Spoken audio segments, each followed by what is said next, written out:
महात्मा गांधी के पोते तुषार गांधी, इनके नेतृत्व में संविधान सत्याग्रह पद यात्रा निकलेगी। तो आइए जानते हैं प्रेस वार्ता में उन्होंने क्या कहा। आपको क्या लग रहा है उसकी जो विश्वसनीयता है, उनकी जो इंटीग्रिटी कॉम्प्रोमाइज हुई है?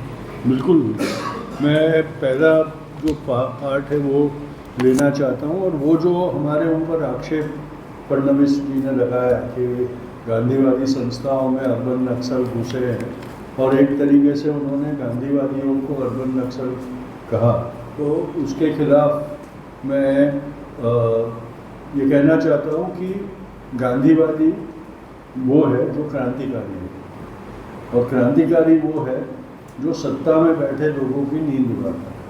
तो ये स्वाभाविक है कि जब सत्ता का भोग कर रहे मुख्यमंत्री हो तो उनको डर लगे, और जिस विचारधारा में से वो आ रहे हैं वो हमेशा गांधी विचार से डरी हुई ही है, सांविधिक विचारधारा। तो मुझे ताज्जुब नहीं होता कि वो इस तरह के आक्षेप करें, लेकिन मैं उनको ये ज़रूर बताना चाहता हूँ कि एक बार पहले भी अरुंधति जी ने कहा था कि भाई नक्सल जो है वो गांधीयंस विद गन्स है। तो मैं मुख्यमंत्री जी को ये कहना चाहता हूँ कि हम क्रांतिकारी है लेकिन बंदूकधारी नहीं है, तो वो उनको डरना ज़रूरी नहीं है, पर हम क्रांति करेंगे। But do you suffice that what Arundhati had said in a series of articles, those were titled Gandhi but with guns. So do you suffice with the idea? See, it is a contradictory term, but it is also a literary license that she had taken. She is a... Do you suffice with it? Personally, I don't. I do not agree with that, because a Gandhian would never carry a weapon.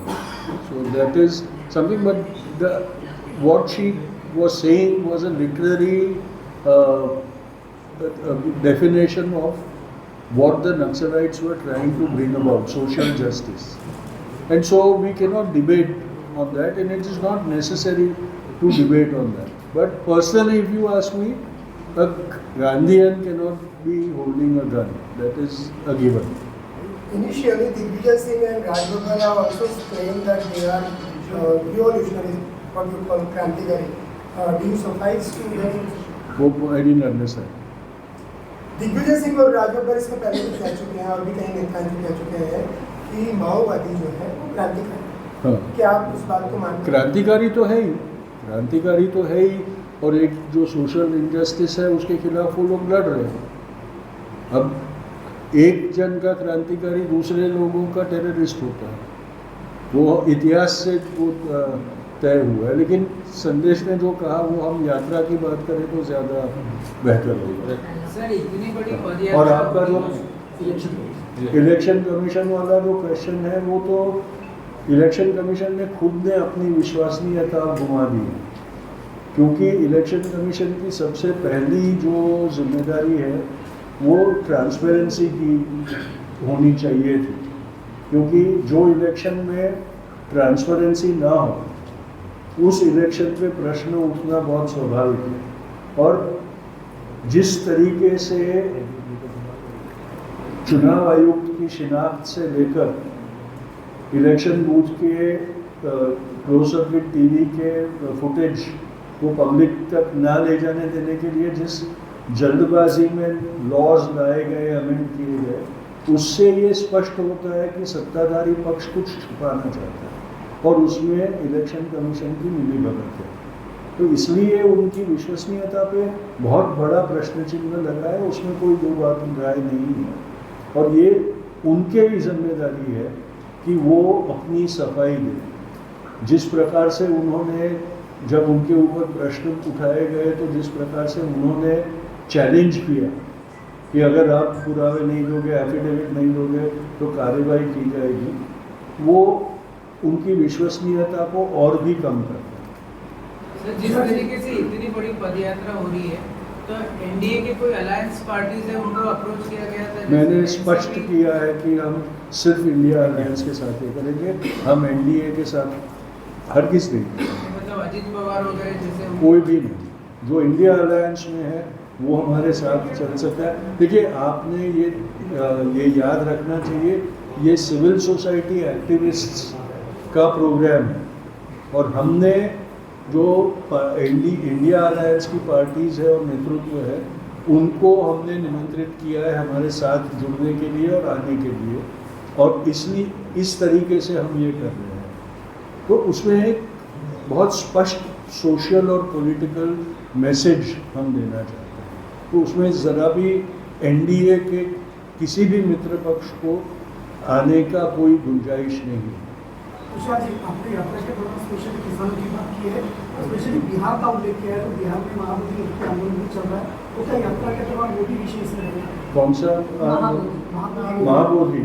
देखिए, इसमें जो लोग अपने अधिकारों के लिए लड़ाई लड़ रहे हैं, उनकी आवाज़ को बुलंद करने की हम पूरी उनको मौका देंगे। जो लोकतांत्रिक, जिनका हमारे संविधान के ऊपर विश्वास है, संविधान को वो लोग महत्व देते हैं, प्राधान्य देते हैं, वैसे सारे जो मुद्दे हैं उनको भी हम साथ रखेंगे और जो प्रश्न हैं उनको भी हम उठाएंगे। आप बिहार विजिट किए हैं रिसेंटली, सर कैसा लग रहा है वहाँ पे? इस बार इलेक्शंस में आपको क्या लग रहा है, परिवर्तन आएगा, क्या रहेगा, क्या लग रहा है? एक उम्मीद तो दिख रही है कि परिवर्तन के लिए एक उम्मीद लोगों के मन में है, एक चाह दिख रही है। लेकिन सबसे बड़ा जो मुद्दा अभी बिहार में सामान्य जनता में चल रहा है वो वोट चोरी का है। जो हमने मैं एक दिन के लिए वोटर अधिकार यात्रा में राहुल जी के साथ रहा, और उसमें जो मैंने गाँवों में कांग्रेस के वर्कर्स के मुंह से नहीं, लेकिन गाँव के बच्चों और गाँव के लोगों के मुंह से जो वोट चोर गद्दी छोड़ का नारा स्पॉन्टेनियसली बोलते हुए सुना, वो जो उत्साह मैंने देखा है वो पहले नहीं दिख रहा था। जब परिवर्तन की चाह थी तब भी थोड़ा उदासीनता दिख रही थी, क्योंकि ये था कि कहाँ जाना है। लेकिन ये वोट चोरी के मुद्दे के ऊपर एक स्पष्ट तरीके से एक वो आ गया कि नहीं, हम इसके साथ हम लड़ेंगे। तो एक बदलाव दिखा जरूर। ये मुद्दा रहेगा, मतलब बहुत बड़ा रहेगा, ये मुद्दा बहुत बड़ा रहने वाला है, और ये मुद्दा बिहार के बाहर जाने वाला है, ये पूरे हिंदुस्तान में जाएगा ये मुद्दा। सर, आपने कहा कि सिर्फ इंडिया आघाड़ी के अगर कुछ ऐसी घटक है जो इंडिया आघाड़ी के साथ नहीं है, अगर फिर भी वो संवैधानिक मूल्य मानते हैं, हम और वो एनडीए के साथ भी नहीं है, क्या उनको भी आप सबके साथ सबको वैसे सबको हम साथ में लेंगे, और आपके माध्यम से ऐसे जो लोग हैं, ऐसे जो पक्ष है, ऐसे जो लोग हैं, उनको हम एक ओपन अपील करते हैं कि हमारे साथ है। और ख़ास करके अम्बेडकरी चळवळ के जो है पक्ष भी है, नेता भी है, जो इंडिया अलायंस में भले ना हो लेकिन एनडीए में नहीं है, उनको भी हम विनती करते हैं, क्योंकि हम चाहते हैं कि संविधान की इस लड़ाई में बाबा साहेब का आवाज़, और इसीलिए हमारा जो टाइटल है उसमें संविधान पहले है और सत्याग्रह बाद में है। संविधान बाबा साहेब के साथ आइडेंटिफाई होता है, सत्याग्रह बापू के साथ आइडेंटिफाई होता है। तो ये हमने दिया। मैं चाहता हूँ कि वैसे सारे, इसीलिए मैं ये स्पष्ट करना चाहता हूँ कि इसमें जो गणतंत्र में मानते हैं, लोकतंत्र में मानते हैं और संविधानिक लोकतंत्र में मानते हैं, वैसे सारे विचार के लोगों को हम निमंत्रित करते हैं। सर, मोहन भागवत जी ने कहा है कि भारत को हिंदू राष्ट्र घोषित करने की कोई जरूरत नहीं है। ऋषि मुनि ने कुछ ऑलरेडी जो है वो हिंदू राष्ट्र घोषित कर दिया है। जो मानेगा उसका भला है, जो नहीं मानेगा उसका मतलब भला नहीं है, ऐसा उनका कहना है। क्या और उनको ऋषि मुनियों की अब चाह बढ़े वो अच्छा है, क्योंकि उनका वानप्रस्थी का समय आ गया है।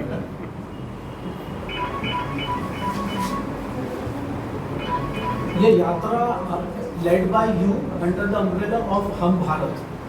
ये यात्रा हम भारत के लोग और जो साथी समविचारी लोग हैं, संगठनाएं हैं, लोग हैं, वो जुड़ेंगे। ये लोकतांत्रिक यात्रा है। भले ये मेरा विचार था, ये मेरी इच्छा थी, लेकिन अब ये एक जन आंदोलन के स्वरूप में ये आगे आएगा और कलेक्टिव लीडरशिप से ये यात्रा चलेगी।